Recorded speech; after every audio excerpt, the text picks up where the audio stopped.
guys, a new phrase that I'm going to tell you today is a piece of cake. A piece of cake అంటే ఏంటంటే మనం తింటాం కదా cakes, అందులో ఒక పీస్ కాదు. A piece of cake is used when something is easy for you.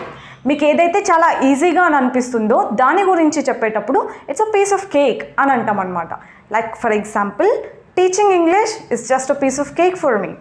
So English teach చేయడం అనేది very easy. So when something is easy to do, మీరు అప్పుడు ఇట్ ఈస్ ఈజీ అని చెప్పకుండా it is just a piece of cake అని చెప్పొచ్చు అనమాట.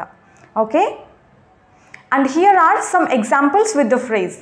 Running for 10 kilometers is just a piece of cake for John. జాన్కి 10 kilometers పరిగెత్తడం చాలా ఈజీ అనేసి చెప్పడం అనమాట. Cooking is just a piece of cake for me. Cooking చేయడం నాకు చాలా ఈజీ అనేసి చెప్పడం. Alright, use this phrase when you want to say when something is easy for you to do. Alright, I will come up with another new phrase next time. Take care until then.